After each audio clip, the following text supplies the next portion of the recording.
I would venture to say, let's rewind. Can we reset? Is that cool?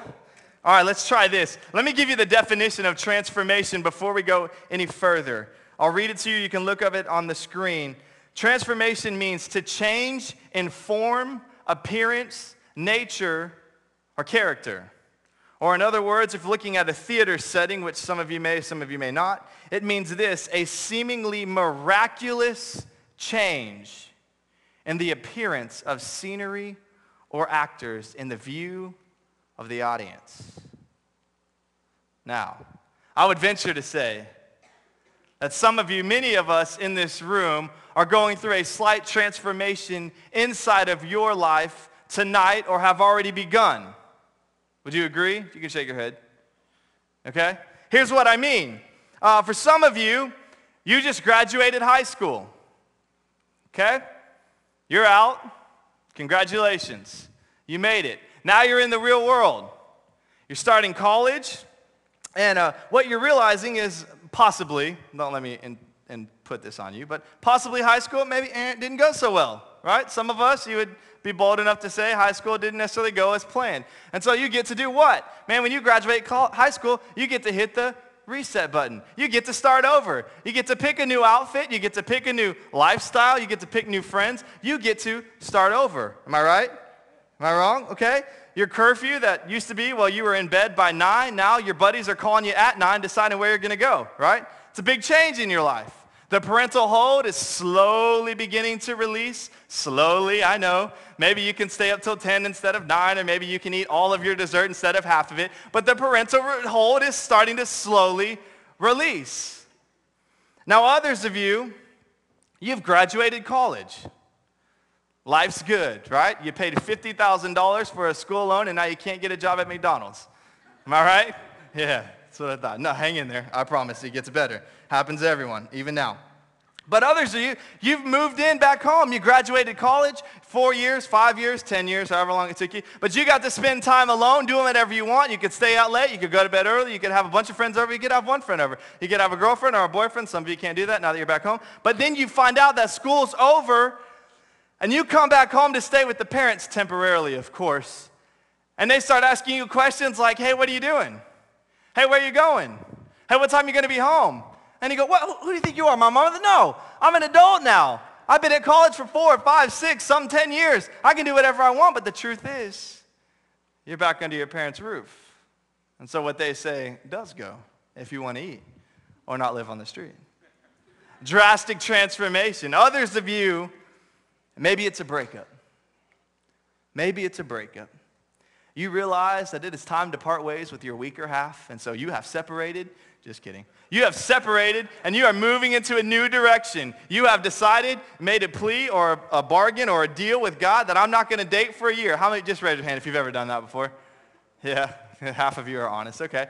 Right? I made the deal with God. I'm not dating for a whole year. I'm done. Guys, girls, they don't interest me anymore. I want to follow the Lord. And then all of a sudden, you sit next to someone at undergrad, and that changes everything, doesn't it? Others of you, maybe it was more serious. Maybe you were dating and you were in a serious relationship and you did break up, and what you came to find was you spent 2, 3, 4 years dating someone, and all you have left now is you're single, you have no friends, and your heart's broken. Either way, in some way, shape, or form, some capacity in this room, I would venture to think that every one of us are going through in our life some sort of a transformation. I want to feed this line to you, and I'm going to say it a few times tonight, and I hope, if we get nothing else, that this radiates in your head as you leave. When we choose to experience a spiritual transformation, we become a part of His story instead of history. If we choose to experience a spiritual transformation in our life, we become a part of His story instead of history.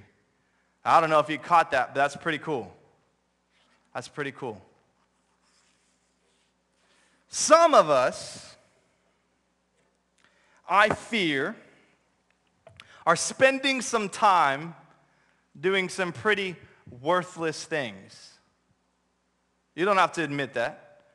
But I would venture to say some of us in this room are spending some time doing some worthless things. Now, I'm not going to pick on you. I'm going to be a little more out there. But I want to give you 3 examples of what some worthless things could be. You could be like some families in Mississippi that have banded together to get the state sign, slow, children at play, removed from their neighborhood because they feel like it's an attack on their children for being not intelligent. You get that? So they have banded together and they are working tirelessly to get this sign removed. Not necessarily the best way to spend your time. Others, there are men across the world that have trained hours upon hours a day, all leading up to this one moment, the ultimate world championship of air guitar playing. And they have dedicated their lives to insult the underground bands by playing what we call nothing. Not a good way to spend your time. And then there's the GLF. The GLF. The Gnome Liberation Front. Who knows what a gnome is?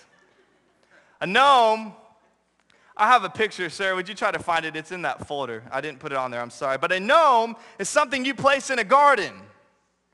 And it'll look like what'll come on the screen in a second, but I'm going to begin to read this to you because this front, the Gnome Liberation Front, has decided that gnomes are not justfully right being in someone's garden. It gets better. In Paris, the dormant garden Gnome Liberation Front has sprung back to life, stealing about 20 gnomes during a nighttime raid on a Paris exhibition. Oh, it gets better. Quote, "We demand that the garden gnomes are no longer ridiculed and that they be released into their natural habitat." The front's Paris wingman said this past weekend. France's first gardening gnome exhibition in the exclusive Bagelto Park on the outskirts of the capital opened last month and has been a hit with the public as a chick Parisian develop a taste for kitsch culture. Now hang on. The Garden Gnome Liberation Front vanished from the public eye in 1997. Listen to this. After a northern French court handed its ringleader a suspended prison sentence and fined him for his part in the disappearance of around 150 gnomes. Jail time. The only suspected sighting of the organization since then was a mass suicide of gnomes at Brittany in eastern France in September of 1998 when 11 of them were found dangling by their necks under a bridge. A letter was found nearby that said this: "When you read these few words, we will no longer be a part of your selfish world where we serve merely as pretty decoration."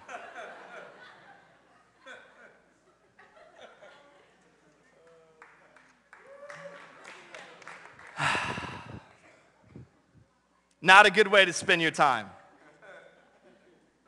And if you're in here, Lord help you.